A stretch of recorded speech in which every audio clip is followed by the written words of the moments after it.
सगळ्या फार्म स्मशानासारखी अवकाळ कोसळली, दशा दशा झाली.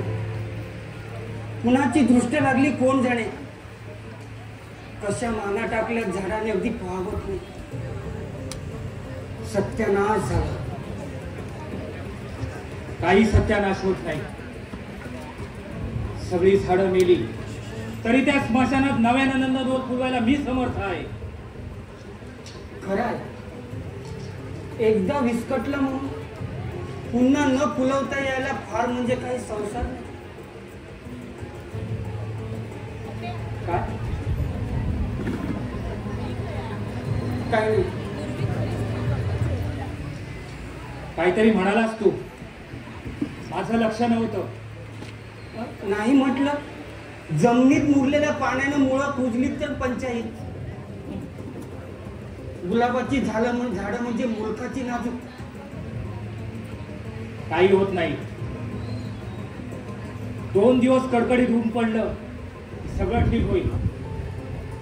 6-7 महिने जोपासलेली सर्व कलम, त्यातील 500 तरी जगतील का नाही याची शंका वाटतेच आहे. हो, जुलै महिना तोंडावर आला.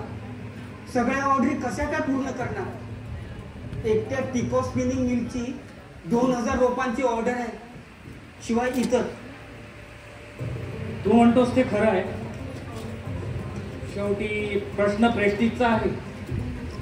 दुःखात सुख असं की साहेब, आपल्यापेक्षा रोज व्हॅलीचं अधिक नुकसान झालंय. त्याच्याशी आपल्याला कर्तव्य नाही, पण आपल्यापेक्षा त्यांना अधिक ऑर्डर आहे आणि त्या फुलफिल करण्यासाठी प्रथम पुणे डहाणूच्या नर्सरीत जाणार आहे. मला वाटतं साहेब, त्यांच्या आधी आपण तिथला कब्जा घेतला पाहिजे. मी शेखरला आजच्या आज पुण्याला पाठवतो. बरोबर आहे, पण शेखरचं दर्शनही कुठे झालं नाही.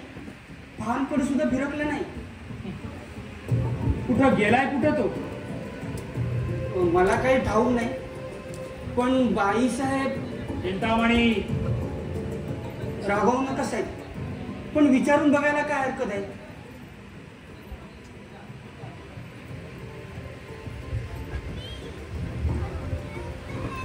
गौरी, गौरी, गौरीला बोलाव. शेखर साहेब? रामू, तुझा साहेब मी आहे. जी आणि साहेब. शेखर माझा नोकर. जी साहेब. कुठे आहे ती? बाईसाहेब तिकडेच गेल्या. तिकडे? कुठे? शेखर. शेखरकडे? का? त्यांची चिठ्ठी आली होती म्हणून. शेखरनं बाईसाहेबांना चिठ्ठी पाठवून बोलवून घेतलं. तुझा तोंड बंद कर, मी जाऊन पाहून येतो. हा हा, थांबा साहेब. बाईसाहेबांना मर्यादेचं भान राहिलं नाही, पण तुम्ही तुमची डिग्निटी सांभाळा साहेब. रामू, बाईसाहेबांना म्हणावं साहेबांनी ताबडतोब बोलवलं. आणि हो, तुम्हाला सांग साहेबांसाठी चहा करायला. जी, पण बाईसाहेबांनी सुमाताई मिळून तिकडेच गेल्या आहेत. कुठं? शेखरकडे? जी. म्हणजे आमच्या इकडेही बाण लागलाय म्हणायचा. तुझं तोंड बंद कर. रामू, बोल तू. शेखर साहेबांची चिठ्ठी आली होती. त्यांची तब्येत ठीक नाही, ते तापाने फणफणत आहे. बहुतेक प्रेम ज्वर. पुढे तू गप्प राहा. बोल रामू. शेखर साहेबांची चिठ्ठी आली होती. तुम्ही फॉर्मवरती गेल्याने मी ती बाईसाहेबांकडे दिली. ठीक आहे, जा तू.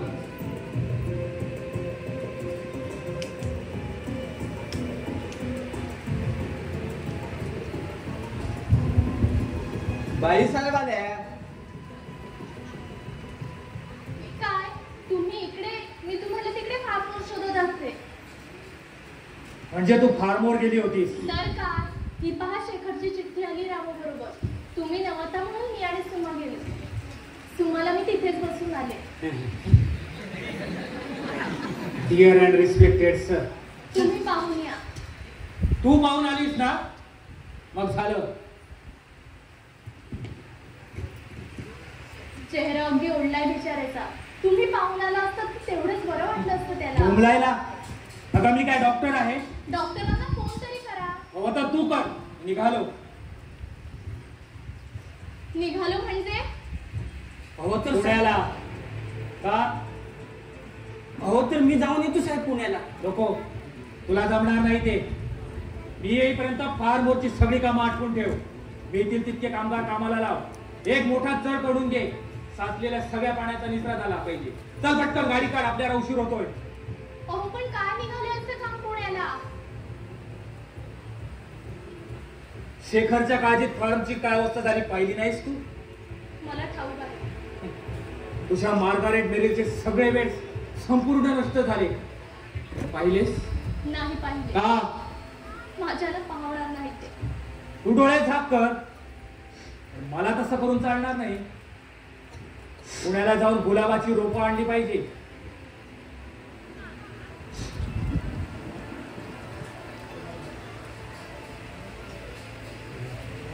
केव्हा परता?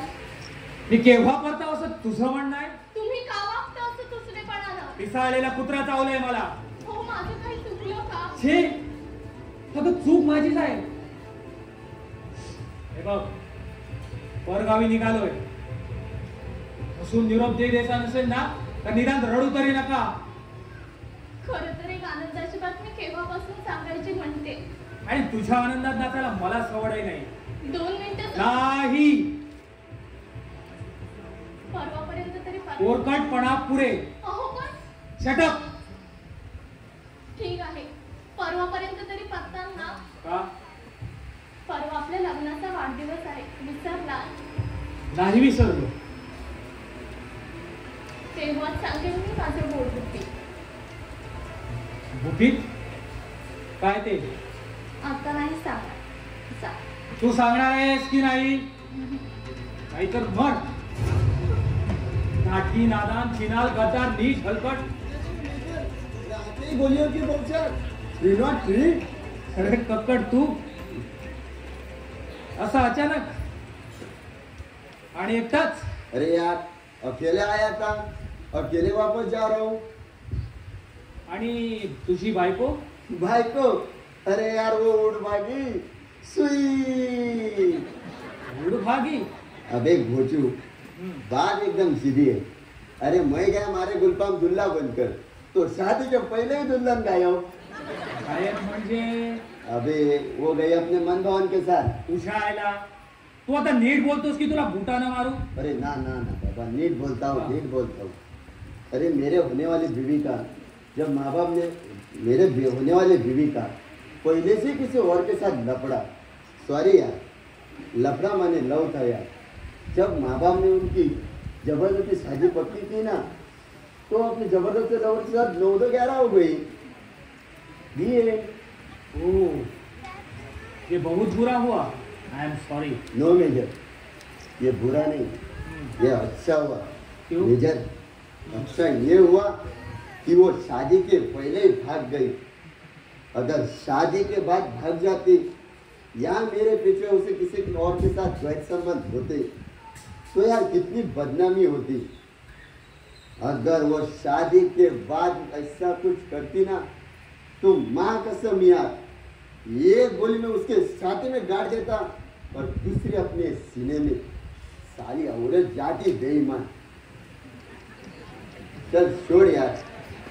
वैसे शादी के बगैर मेरा क्या अड़ा है, लेकिन मेजर तूने तो शादी कर ली है भाई, और अब तक कैलेंडर भी नहीं छापा है. मेरी बीवी तो शादी के पहले ही भाग गई. तेरी बीवी तो शादी के बाद भागने के चांसेस कम नहीं है, क्योंकि तेरी बीवी तेरे साथ ऐसी लगती है कैसे? अरे जैसे कौवे के चोंच में अनार की कली. अरे यार गुस्सा हो गया? अरे भाई मैंने ऐसा ही मजाक किया. तुम कहाँ है भाभी? भाभी जी भाभीजी कक्कड मी पुण्याला चाललो. अभी हा लगेच. तो मैं भी साथ चलता हूँ, मुझे भी वहां छोड़ दे. लेकिन मेजर यार बात क्या है? बात अब सिर्फ एक रात की है. मेजर, हे मेजर, मेजर.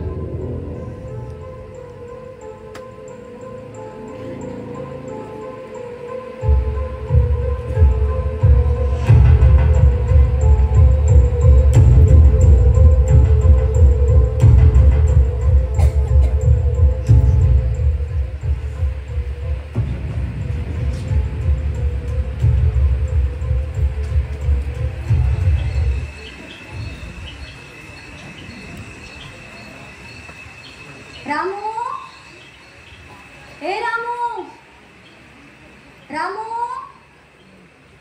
एस हो द्यायला काय होतं तुला?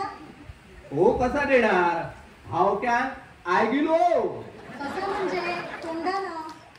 रामू रामू रामूच्या मीटिंग मध्ये गॅपच ठेवला नाही हो द्यायला.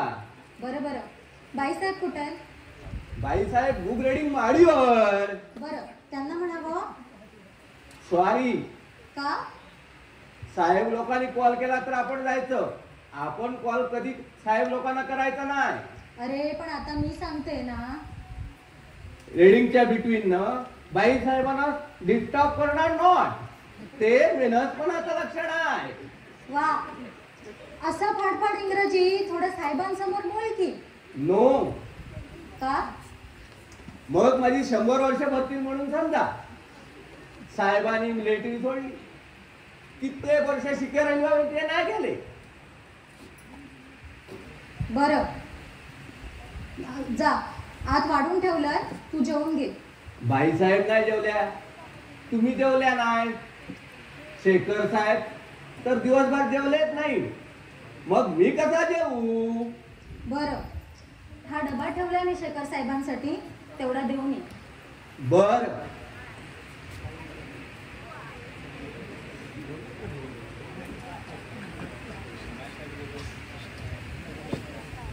बाईसाहेब, किती सुंदर दिसता तुम्ही या साडीत. कधी नेसली नाही? हो ग, कधी नेसाविषयीच नाही वाटली. आज काढली बघ. पाय असे दुखतायत की विचारू नको. ह्या दिवसात सारखे पाय दुखणार, झोप येणार. मी चोळीन होतील पायांना, पण आधी तुम्ही जेवून घ्या बघू. तू जेवलीस? शेखर साहेबांना डबा धाडलाय, ह्यांचा काही अजून पत्ता नाही. तुम्ही जेवून घ्या, म्हणजे सगळ्यावरून मी घरी जाते. चला, 9 वाजत आले. आज अगदी इच्छाच नाही बघ अन्नावर. का बरं? साहेब परगावी गेलेत म्हणून की काय? तसं नव्हे, पण का कुणाच ठाऊक भूकच नाही आज. हे बरं नाही. दुपारी नीट जेवला नाही. थांबा, येऊ देत साहेबांना. सांगतेच त्यांना. बाईसाहेबांना एकट्याला सोडून जात जाऊ नका. तुमच्याशिवाय 1 मिनिट करमत नाही त्यांना. खरं तर. आणि मग त्या उपाशी राहतात आणि ठेवतात स्वतःच्या पोटच्या मुलाला उपाशी. गरोदरपणी बाईनं खरं तर. ए वेडे, असं काही बोलू नको हा. त्यांना अजून काही ठाऊक नाही यातलं. म्हणजे तुम्ही अजून काही सांगितलं नाही त्यांना? अगं सांगावं म्हटलं कितीतरी वेळा, पण तू पाहतेस ना, अलीकडे त्यांचं मूड ठीक नसतो. चूक तुमचीच आहे. माझी तर काय, तुम्ही द्या साहेबांनी ही गोड बातमी. मग बघा साहेब कसे मुळात येतील ते. सोमाताई, मी तरी तुला कुठे काय बोलले होते, पण तू ओळखते की नाहीस बरोबर. बाईसाहेब, ह्या बाबतीत बायकांची नजर वेगळी, पुरुषांना ह्या बाबतीत जरा डोकं कमीच. मी नाही सांगणार, मला लाज वाटते. आता काय करावं? गरोदर आहे सांगायला नवऱ्याला लाज कसली आली? मी तर म्हणते साहेबांकडून चांगले लाड पुरवून घ्या. अहो, पहिल्यात पहिलीचं काय ते कौतुक, मग आपलं आहे ये रे माझ्या मागल्या. आता साहेब आले ना की त्यांना द्या ही गोड बातमी. नाहीतर फोन करूया काय तो अर्जंट कॉल, ट्रम्प कॉल. तुमचं आपलं काहीतरी. अगं मी किती वेळा त्यांना सांगायचा प्रयत्न केला, पण त्यांना काही उमजतच नाही. समजत नसेल तर समजून सांगा. परवा आमच्या लग्नाचा वाढदिवस आहे. तेव्हा ही आनंदाची बातमी सांगून मी त्यांना आश्चर्यचकित करणार आहे. खरंच किती आनंद होईल ना त्यांना हे ऐकून. आणि आता तुम्ही जर 2 घास खाल्ले तर मला पण फार आनंद होईल. ए, नको गं. गरोदरपणात बाईनं खरं तर मी नंतर खाऊन घेईन काय ते. खरंच बाळाची शपथ. हां, आईने बाळाची शपथ खाऊ नये सुटली म्हणा बघू आधी. बरं सुटली. बरं मी येऊ आता. ए, नको थांब ना. आज मन उदास आहे. तू असशील तर तेवढंच बरं वाटेल मला.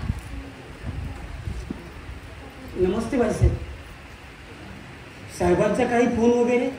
नाही ना, मला वाटलं फोन तरी करतील म्हणून. पण मला सांगा, साहेबांची मनस्थिती अलीकडे विचित्र का झाली? खरं तर हा प्रश्न मी तुम्हालाच विचारणार होतो बाईसाहेब. परगावी गेले पण एका शब्दाने नीट बोलले सुद्धा नाही. का बरं? कुणास ठाऊक. पावसानं फारची बरबादी झाली आहे ना, त्यामुळे त्यांचं डोकं ठिकाणावर नसावं. आणखीन काय? सुमा, माझ्यासाठी 1 ग्लास पाणी घेऊन ये.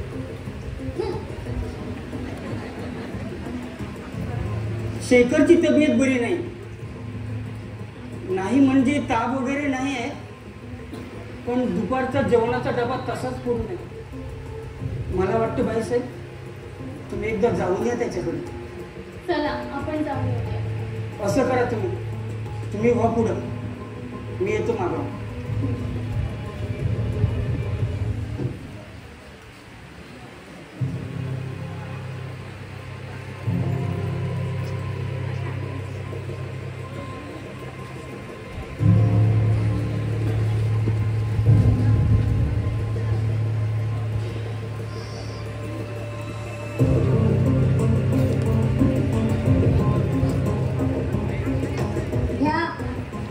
मी जाते बाईसाहेबांच्या सोबतीला.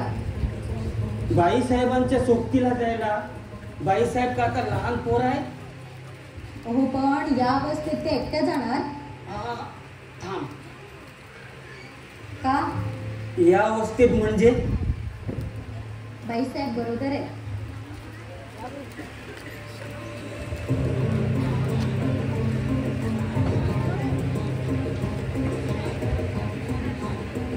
बरं, मग साहेब कधी बोलले नाही?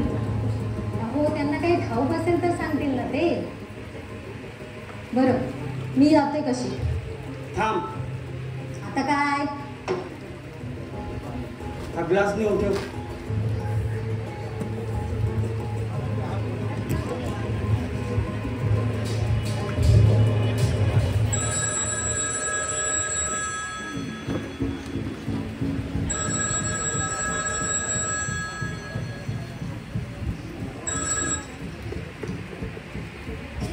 हॅलो,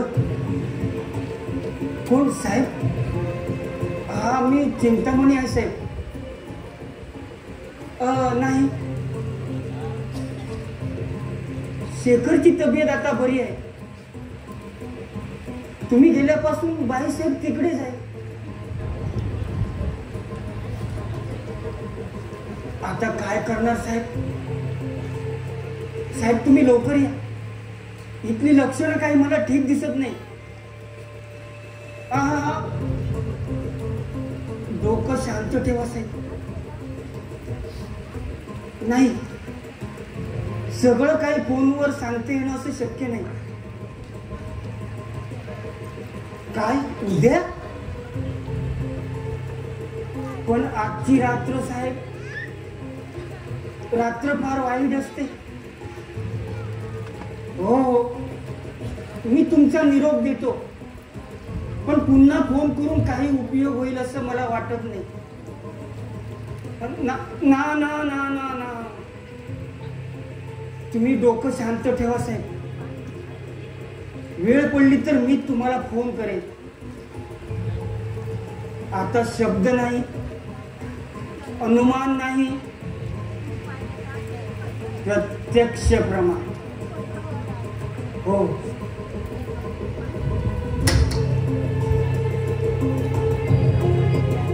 कोणाचा फोन होता? तुला काय करायचंय? साहेबांचा फोन होता. तू तुझं काम कर. काय सांगितलं तुम्ही साहेबांना? काय सांगितलं? तेच विचारते, काय सांगितलं? जा विचारते. जाब विचारत नाहीये, पण एक ध्यानात ठेवा.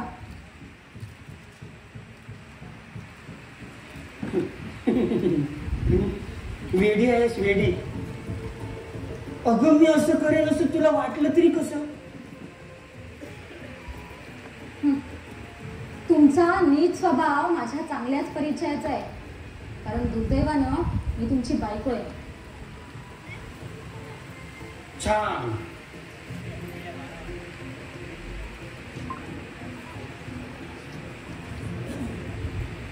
छान नवऱ्याची पारख केलीस. धन्य धन्य झालो मी, धन्य. माझ्या सख्या बहिणीच्या आयुष्याची होळी केलीत तुम्ही, आणि उलट तिच्या चारित्र्याच्या नावाने भोंगलत सुटला. अनपार्लिमेंटली शब्द नको. सुसंस्कृत सुशिक्षित माणसं राहतात इथं. विषय टाळू नका तुम्ही. मुळीच नाही. तुझ्या मनात एखाद्या गोष्टीनं घर केलं की प्रत्यक्ष ब्रह्मदेव जरी आला तरी तुझा गैरसमज दूर करू शकणार नाही. मी तर बापडा सामान्य माणूस. अगं थोडा तरी विचार कर. तुझी बहीण म्हणजे माझी कुणीच नव्हती का? म्हणूनच तर वाटोळ केलं ना तिचं. आणि खरं तर बायकोपेक्षा मिळवणीवरच जास्त जीव असतो पुरुषांचा. हो, म्हणून तिचं ठरलेलं लग्न मोडलं. चांगलं स्थळ चालून आलं होतं तिला. सुमा सुमा, अगं कसं समजव मी तुला? अगं त्या स्थळातच दोष होता, आणि भलत्या स्थळी आपली मेवणी पडावी असं कोणा भल्या माणसांना वाटेल? कारण ते स्थळ तुमच्यापेक्षा सर्वार्थानं चांगलं होतं, आणि त्याच जळफळाटानं तुम्ही. मुळीच नाही. तुझ्या गळ्याची शपथ सुमे. मी माझ्या सद्विवेक बुद्धीला स्मरून प्रामाणिक राहिलो.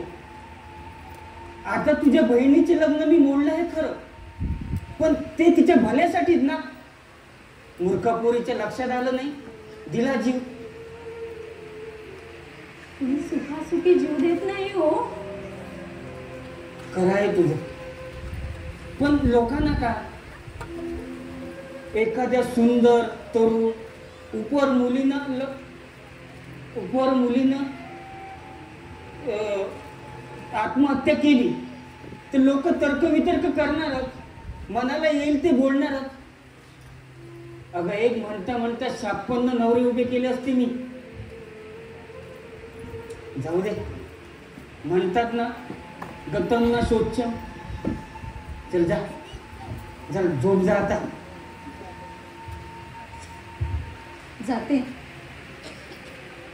पण एक ध्यानात ठेवा, देव तुम्हाला सुबुद्धी देव. दे रे बाबा, सर्वांना देतो, मलाही दे. आणि हो, तुमचं सगळं बोलणं ऐकलंय मी फोनवरचं. तशीच जर वेळ आली तर मी तुम्हाला पाठीशी घालणार नाही. इतकंच नव्हे तर अख्ख्या जगाला ओरडून सांगेन की माझी आई जा तू आता. आईला चोरून असते हलकट.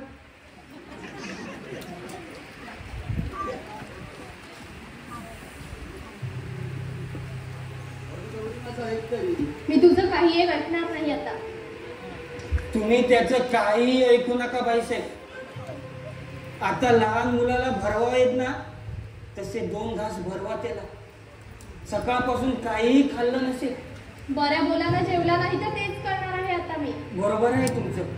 अगं आता माझी प्रकृती उत्तम आहे, फक्त जरासं तोंड कडवट झालंय.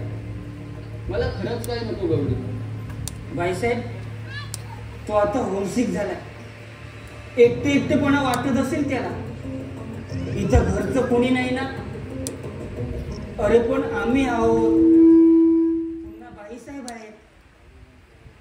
तितका परकेपणा बाळगायचं कारण नाही. इतकं जिव्हाळा निर्माण झालाय. सुमाताई सुमा गेली बाईसाहेब. गेली? हो, कामं आवरली म्हणाली ती. आणि आश्चर्य असं की आज कधी नव्हे ती रोमॅन्टिक मूड होती सुमाराने. म्हणायला लागली, रात्र किती सुंदर आहे, चंद्र किती मादक आहे असं म्हणायला लागली. तेव्हा मी म्हटलं, तू हो पुढं, मी मागावून येतो. मग भाईसाहेब मी निघू भाईसाहेब? मीही पडतो, जातो जरा रूमवर. शहाणे आत आत इथं मी जा. भाईसाहेब तुम्हीच सांगा त्याला. शेखर कसं आहे आता? ठीक आहे ग गौरी. दिवसभर पोटात काही नाही, थोडं खाऊन घे. दूध बिस्किट तरी. दूध बिस्किट तरी खरंच नको. परवा पावसात भिजलो, बादलं बघ. तो पाऊस मलाही बादला. अगं सोनेरी टिपक्यांचा काळा गुलाब, अगदी 15-20 सिल्डिंग सुरली होती का, त्यातली जेमतेम 2च जगली. एकाला तर कळी आली, पण तेही रोगट जगतील असं वाटत नाही का गौरी? निश्चित जगतील. तुझी स्वप्न पूर्ण होतील शेखर. नाही ग, मी पाहिलं आजवर. माझ्या प्रिय गोष्टी फार काळ टिकतच नाही ग. अरे असं का म्हणतोय? चंद्रहास म्हणून माझा एक मित्र होता, आपल्याला प्रीतम मध्ये भेटलेला तो. हा, तो दाढी वाढलेला ना, त्याचे डोळे कसे वेडसर वाटत होते. नाही नाही, पूर्वी त्याचे डोळे तसे वेडसर न होते ग, पण स्वप्न होते. कसं विचित्र नजरेने पाहत होता तो माझ्याकडे. तुझ्या गळ्यात त्याने मंगळसूत्र पाहिलं आणि माझ्यासोबत पाहून त्याचा काहीतरी गैरसमज झाला गौरी. आज पेपरात आतल्या पानावर कोपऱ्यात एक बातमी वाचली, एका तरुण कवीची आत्महत्या. म्हणजे चंद्रहासाने? होय गौरी. आज दिवसभर मी तापाच्या ज्ञानेत होतो आणि समोर त्याचा चेहरा तरळ होता. गौरी, फार फार प्रेम होतं ग त्याचं तुझ्यावर. तू मिळाली असती तर त्याला अजून या जगातलं काहीही नको होतं, पण तू नाही मिळाली आणि अखेर संपला ग तू. शेखर, आजवर बोललो नव्हतो, खरं तर आजही बोलायला नको होतं, पण विश्वनाथ हा माझ्या आयुष्यातला पहिला आणि अखेरचा पुरुष. माझं त्यांच्यावर आत्यंतिक प्रेम आहे. अरे प्रेम म्हणजे तरी काय? आंतरिक निष्ठा. माझी त्यांच्यावर परमेश्वरापलीकडे निष्ठा आहे. विश्वनाथ हा माझा आदर्श पुरुष आहे आणि आता तर मी त्याच्या बाळाची आई होणार आहे. खरंच गौरी, अभिनंदन. तू चक्क मामा करणार आता माझा. अर्थातच. I am sorry Gauri. तुझ्या साय आलेल्या सुखी संसारात मी मिठाच्या खड्यासारखी चंद्रहासाची आठवण करून द्यायला नको होती. मी विसरले सुद्धा.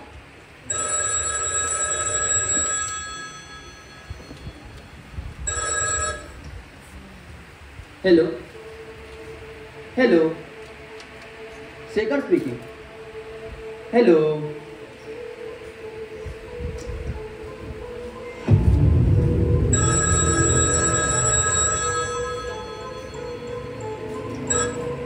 Hello hello hello.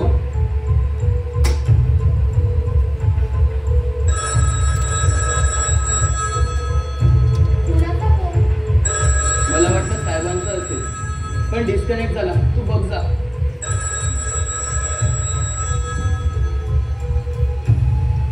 Hello hello hello.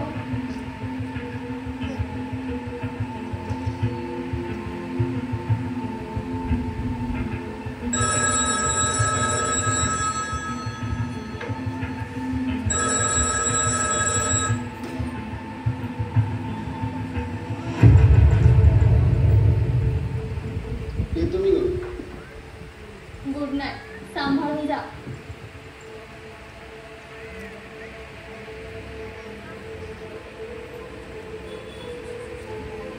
Ramu Ramu, जी बाईसाहेब, तू कुठे झोपतोय? इथे वरांड्यातच झोप. बरं ठीक आहे.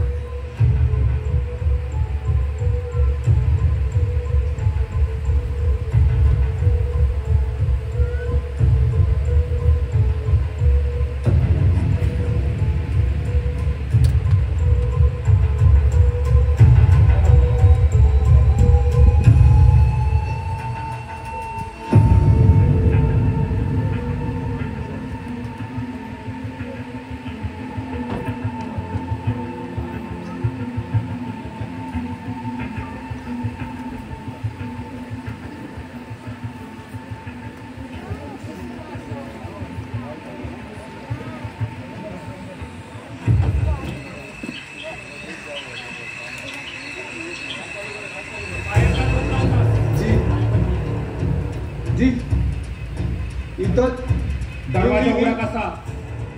आणि शेखर कुठे आहे? शेखर साहेब ओव्हाळ पोडीन त्याला काय म्हणाला असतं. गौरी, गौरी जी कुठे आहे तो? इथंच होता. आणि गौरी कुठे आहे? आताच गेले वाटतं. जा आणि ताबडतोब शेखरला बोलवलं म्हणून सांग. जी चल.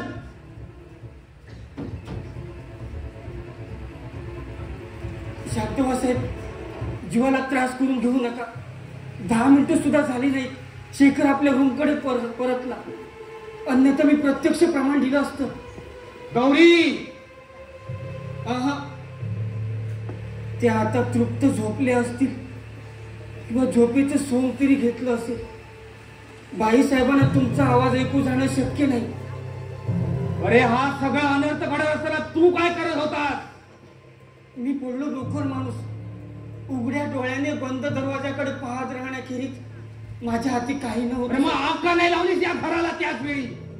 मी या घरचं मीठ खाल्लं साहेब. निमा घरा मी माझ्या रक्तात, माझ्या स्वभावात नाही. पण नादान, शेखर आला तेव्हा बाईसाहेबांनी मला जायला सांगितलं. माझा नाईलाज झाला.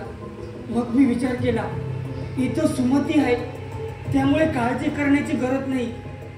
पण सतत सावलीप्रमाणे सोबत करणारी सुमाई यावेळी त्यांना नको होती. तिची त्याने गोड शब्दात बोलवण केली. मग माझ्या लक्षात आलं आणि ताबडतोब तुम्हाला फोन केलं. असलं भयंकर पाप करीत असताना तुमच्या निष्ठेचे रतीभरही भान उरलं नाही बाईसाहेबांना. खरं तर मला आश्चर्य वाटायला हवं होतं, पण वाटलं नाही. कारण कामातुराणं भयं न लज्जा हे शास्त्रवचन माझ्या परिचयाचं होतं. म्हणूनच आणि आपल्या पतीच्या गैरहजेरीत, पतीच्याच बेडरूमवर, पतीच्या चेहऱ्यावर जेव्हा पत्नी आपल्या याराला उरावर घेते. नाही नाही नाही. होय साहेब, असलं भयंकर पापाची साक्षीदार असून धरणी दुभंगली नाही, आकाश कोसळलं नाही, पतिव्रतानं अश्रू ढाळलं नाही. गौरी गौरी गौरी, काय केलंस हे तू? साहेब, तुम्हाला फार दुःख झालं असेल, मी समजू शकतो. पण आश्चर्य वाटायचं फारसं कारण नाही. अरे माझ्या धर्मपत्नीनं माझ्याशी गद्दारी केली आहे आणि यात आश्चर्य वाटणार तर काहीच नाही. खरंच कारण नाही. कारण ज्या व्यभिचाराची तुम्हाला आज खात्री पटली ते प्रेम प्रकरण बरेच दिवस, महिने, वर्षे, अगदी कॉलेजात असल्यापासून सुरू होतं. शेखरने इथं नोकरीसाठी येणं हाही सुरेख अपघात नव्हता. हे सूर्यप्रकाश इतकं स्वच्छ आहे. साहेब, आणखी एक महत्वाची गोष्ट म्हणजे माणसांच्या बाबतीत, विशेषतः स्त्रियांच्या बाबतीत एक शारीरिक सत्य म्हणजे बायोलॉजिकल ट्रूथ असतं. ते अजूनही तुमच्या ध्यानी आलं नाही. कोणतं? आता असं पहा साहेब, तुमचं आणि बाईसाहेबांचं प्रेम लग्न हे तर आश्चर्य. लग्नानंतर 4 वर्षात बाईसाहेबांना पुत्रप्राप्ती नाही, ही वस्तुस्थिती. मातृत्वाबद्दल प्रत्येक स्त्रीला विलक्षण ओढ असते, हे त्रिकालाबाधी सत्य.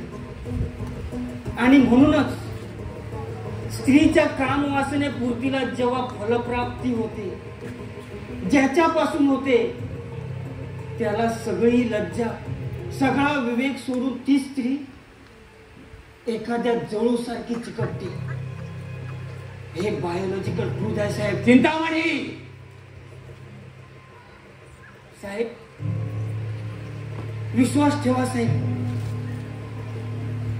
जे कानाने ऐकलं, जे डोळ्याने पाहिलं, ते जे निष्ठावंत सेवकाने तुम्हाला सांगितलं.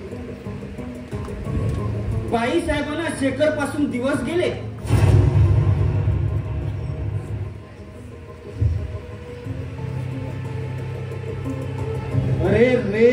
गौरी काय केलंस हे तू? अगं एका लहान पोराप्रमाणे तुला मी निष्पाप समजत आलो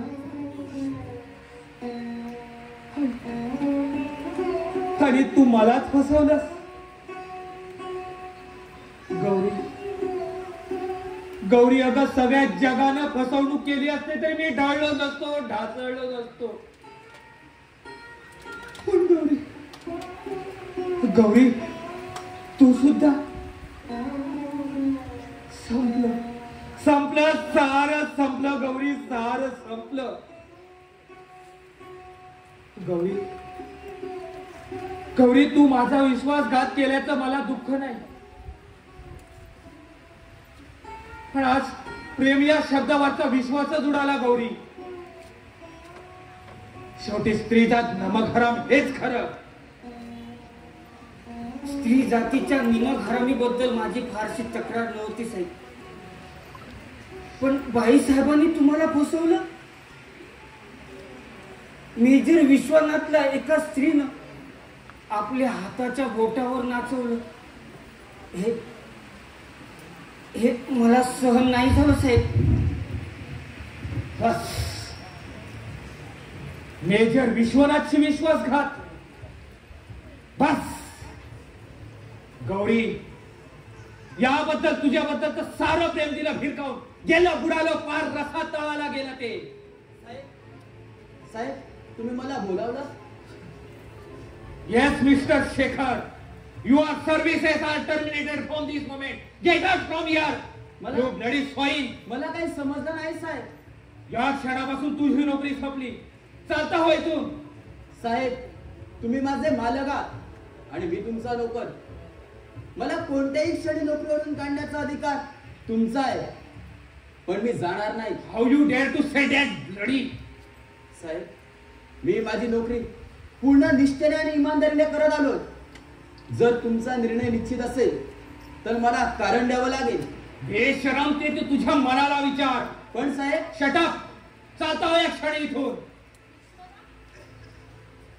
तुम्ही यावेळी आणि झालं तरी काय की तुम्ही शेखरला नोकरीवरून काढणार आहात? काढणार आहे नाही, काढलेला आहे. पण का? नॉट टू क्वेश्चन व्हाय. तुम्ही अनर्थ करीत आहात. अहो शेखर सारख्या गुणी तरुणाला अनपेक्षित रात्री बेरात्री नोकरीवरून काढता आहात. अहो त्याची प्रकृतीही ठीक नाही.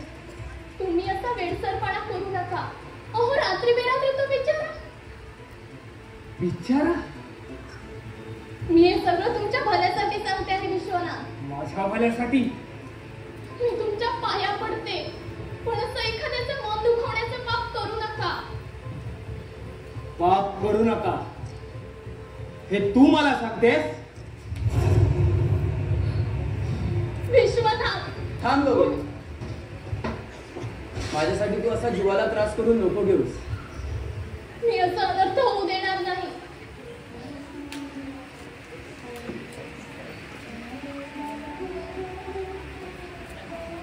थांबा बाईसाहेब, तुम्ही जाऊ नका. मी पाहतो काय झालं ते. कदाचित साहेब पिस्तूल घेऊन. हाय शेखर, मी काय करू? का संतापले विश्वनाथ? अगं त्यांच्या संतापाचं कारण मलाही कळलं नाही गौरी, पण सोनेरी टिपक्यांचा काळा गुलाब हेच कारण असेल. त्या गुलाबाची सीडलिंग्स तयार झाली. एवढंच नव्हे तर त्याला कळीही आली आहे. ही गोष्ट मी त्यांच्यापासून लपवली म्हणून कदाचित संतापले असतील ग ते. पण खरं तर मी त्यांना सरप्राईज द्यायचं ठरवलं होतं, पण घडलं असं विपरीत. पण असं व्हायला नको होतं शेखर. गौरी आता मलाही वाटतंय आपल्या हातून असं घडायला नको होतं. एनिवे झालं ते झालं. तू स्वतःला सांभाळ. बरोदरपणे असा जीवाला त्रास करून घेऊ लागली तर कसं होणार? त्या कळी संपून गेलेलं पाण माझ्या नशिबी नाही गौरी. येतो मी.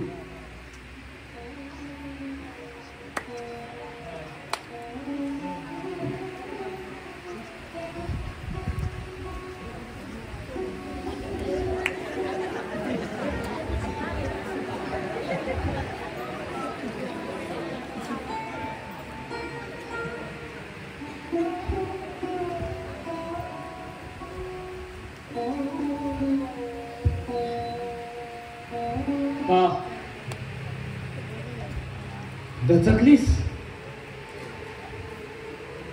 बाकी तू नाही दचकलीस, तुझ्या मनातलं पाप दचकलं. पाप? पण तुझं हे पाप जन्म घेऊ शकणार नाही. विश्वनाथ, तू मी तुला ठार करणार आहे. विश्वनाथ, तुम्ही अशी भयंकर थट्टा करू नका. थट्टा करू नका? अगं थट्टा तर तू केली आहेस माझी आणि माझ्या प्रेमाची. मला समजत नाही विश्वनाथ, तुम्ही खरंच समजत नाही? माझा स्वभाव, माझी शिस्त, माझा हक्क, पॉझिटिव्हनेस हे सारं ठाऊक असूनही तुला समजत नाही. विश्वनाथ, तुम्ही का असं विचित्र बोलताय? मला तुमची भीती वाटते. खरं सांगा, काय झालंय तुम्हाला? मी खरं तेच सांगतोय. मी तुला ठार करणार आहे. विश्वनाथ, तुम्ही असं करणार नाही. हो, मी तुमच्या बाळाची आई होणार आहे. निष्पापणाच्या तुझ्या या नाटकाला आजवर मी फसलो, पण आता नाही. मारण्यापूर्वी मी तुला तुझा पाप, तुझा गुन्हा सांगणार आहे. तो सावध चित्तानं ऐकून घे. गौरी, तू माझा विश्वासघात केलाय, मेजर विश्वनाथचा विश्वासघात. माझी धर्मपत्नी असून सुद्धा माझ्यासोबत गद्दारी केलीस. शेखरची शय्या सजवली आणि शेखर बरोबर झोपलीस तू. तुम्ही काय? शेटअप.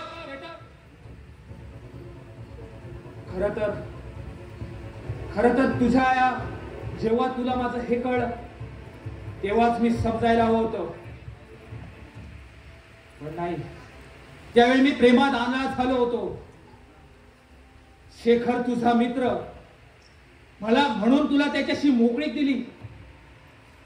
तुमचे अनैतिक प्रेम संबंध सुरू झाले आणि शेखर पासून तुला दिवस गेले. नाही, हे सगळं खोटं आहे. कर्नल सिंगला गोळ्या घालण्यापूर्वी तोही असंच म्हणत होता की हे सगळं खोटं आहे.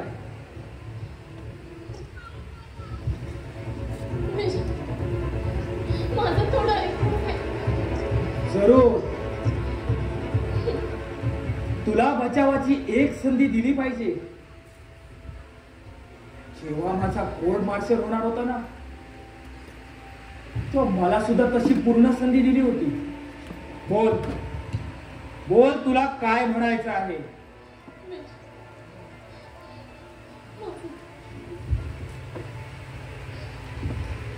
प्रस्तुत खटल्याच्या संदर्भात सर्व साक्षी पुरावे न्यायालयाने पाहिले. उभय पक्षाच्या वकिलांचे म्हणणे व आरोपी मेजर विश्वनाथ यांच्या बचावाचे भाषणही न्यायालयाने ऐकले आणि या सर्व गोष्टीचा विचार करून कोर्ट व बेंच एकमुखी मेजर विश्वनाथास निर्दोष मानत आहे व तशी शिफारस करत आहे. Court find is major Vishwanath not guilty, not guilty, not guilty. झालं तुझं बोलून? मी काय म्हणते ते ऐकून घेण्याच्या मनस्थितीत तुम्ही नाही आहात. एकदा माझ्या डोळ्यात बघा आणि खरंच तुम्हाला गौरी तुमची व्यभिचारी, पापी, विश्वासघातकी वाटते का? आणि जर तुमच्या मनाने होय असा कौल दिला तर बेशक ठार मारा मला. गौरी, मनाने आजवर फार फसवलंय, पण आता निर्णय बुद्धीचा आहे.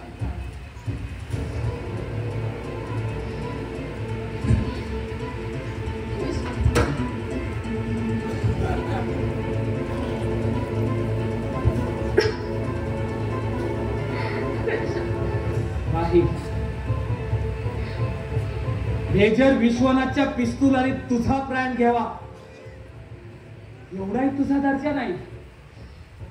माझ्या या पवित्र वास्तूत तुझं पापी रक्त सांडावं असंही मला वाटत नाही. तुझा गळा खोटायला, सगळं तुझा गळा खोटायला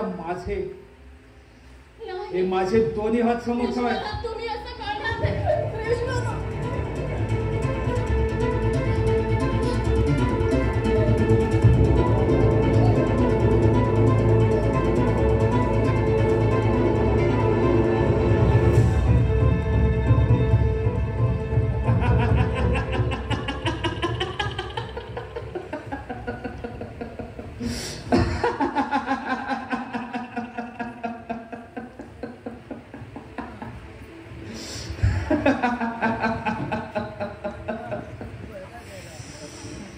बाईसाहेब, बाईसाहेब, बाईसाहेब, बाईसाहेब,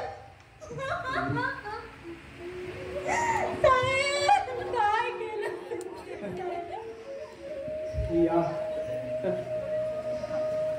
या हलकट गद्दारचा मी खून केलाय. माझी धर्मपत्नी असून सुद्धा शेखर बरोबर तिचे संबंध होते आणि त्या पापाला ती जन्म देणार होती. अरे नादान माणसा, तू किती भयंकर पाप केले याची जाणीव आहे तुला? मरताना सुद्धा खोटं बोलली ती नीच. नाही, तुमची गौरी खोटं बोलली नाही साहेब. ओ, सत्य समजायची बुद्धी रसातळाला गेली होती तुमची. शेखर, इथून चालता हो, नाहीतर मी तुला सुद्धा. काय कराल? ठार माराल? ओ बेशक चालवा तुमचं ते कोणी हत्यार साहेब. तुम्हाला काय वाटतं मी भिकण्यासारखा पळून जाईल? पण नाही, नाही साहेब. हे झगडा आता तुमचा आणि माझा नसून सत्य व असत्याचं, पाप व पुण्याचं. आणि दुर्दैवी गोष्ट अशी आहे की तुमच्या पत्नीच्या पातिव्रतेची वय मला एका फिरायला गेलेल्या तेच आहे. शेखर, माझ्या सहनशक्तीचा अंत पाहू नकोस. आता अंत पाहणारच साहेब. जे सत्यातही नव्हतं, जे स्वप्नातही नव्हतं, ते तुमच्या मनात आलं तरी कसं? आणि तुमच्या या शुद्ध बुद्धीला विनाशाचा जळण का आणि कसा लागला साहेब? सत्य पारखूनच मी निर्णय घेतलाय. सत्य हे होतं, तुमची गौरी धर्मपत्नी होती साहेब आणि अखेरपर्यंत पातिव्रताच राहील. सत्य हेही होतं की तिचे आणि माझे संबंध निर्मळ मैत्रीचे होते साहेब. आणि सत्य हेही आहे की तुम्ही तुमच्या निष्पाप पत्नीचा निर्गुण खून केलाय. कोण नाही, मृत्यूदंड. माझ्या मागं जे घडत होतं त्याची बित्तम बातमी माझा बालपणीचा मित्र आणि माझा निष्ठावंत नोकर चिंतामणीने मला पुरवली. चिंतामणी साहेब, चिंतामणीवर तुम्ही विश्वास ठेवला? चिंतामणी हरामखोरा.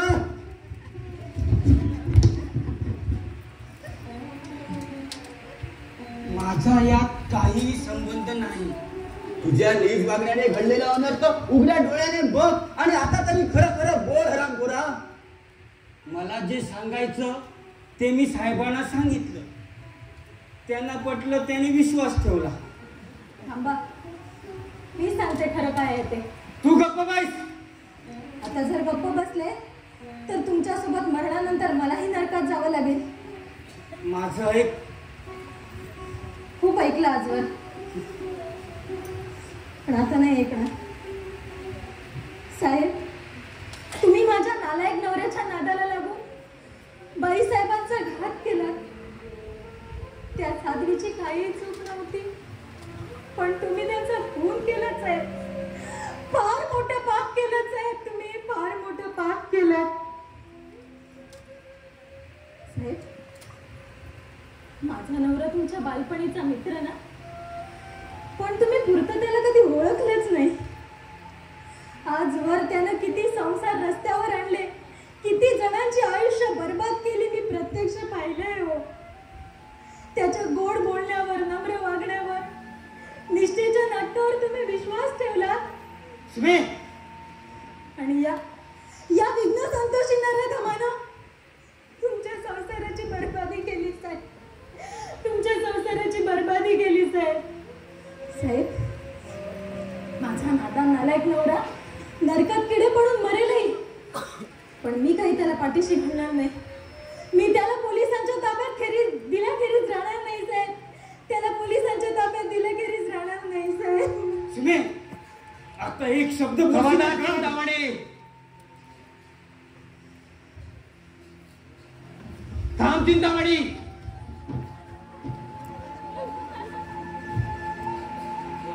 चिंतामणीला त्रिभुवनातून शोधून गोळ्या खाले. थांबा साहेब.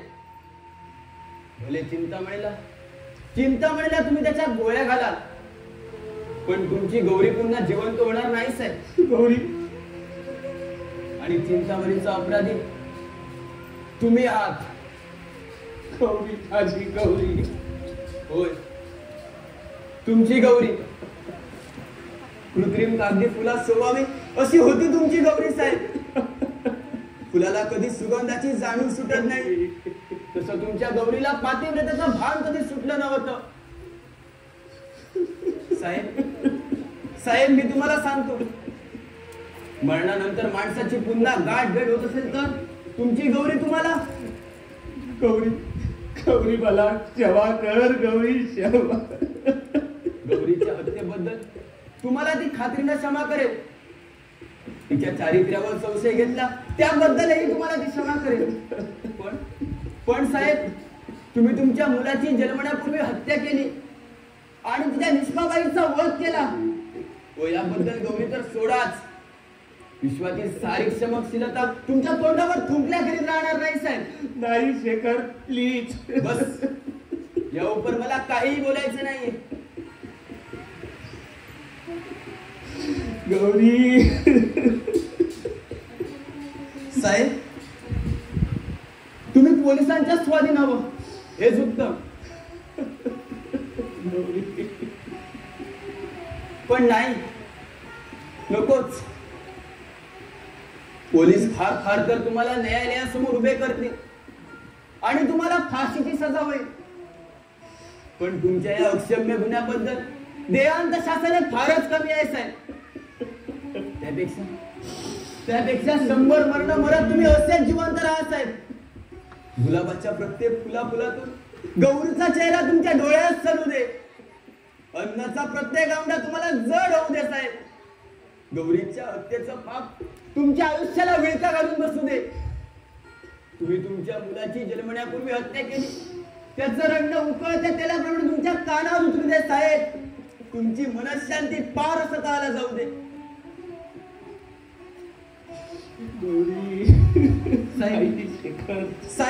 साहेब तुम्ही जिवंत राहा साहेब. ओ स्वतःला मोठे न्यायप्रिय समजता, तेव्हा या अक्षम्य गुन्ह्याबद्दल स्वतःचा निर्णय स्वतःच ठरवा मेजर विश्वनाथ. मी तुम्हाला 5 मिनिटांनी फोन करीन. तुमचा निर्णय निश्चित करा मेजर विश्वनाथ. गौरी माझी गौरी.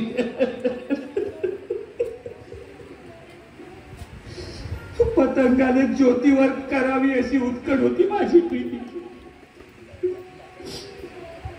पण खोळ्याच्या जाळ्यात खुरफटावा एखादा बुद्धिभ्रष्ट निष्पाप कीटक. त्याप्रमाणे गुरफटून गेलो मी विचार शक्ती हरवून संशयाच्या जाळ्यात.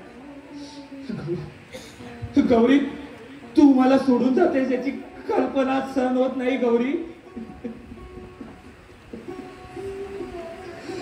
सरळ मनाचा होतो मी, केराच्या कानाचा ठरलो. इतका की आपल्या प्राणाहून प्रिय पत्नी आणि मोठच्या पोराला मृत्यूच्या दारात ढकलून मोकळा झालो.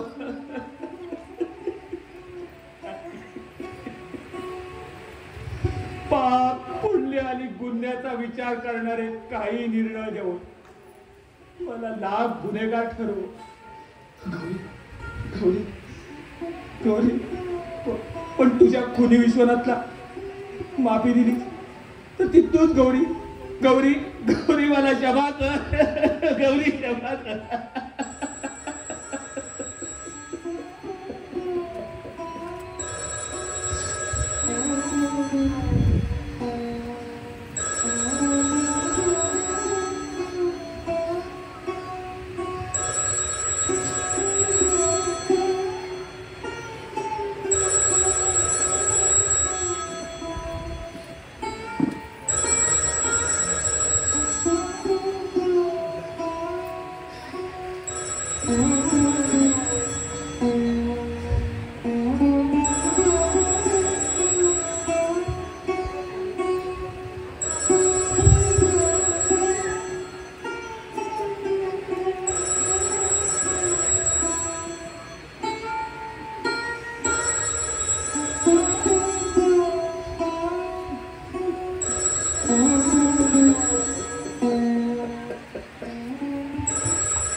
काळाची सावली बाग सुखाची कल्पना गेली कशी काळाची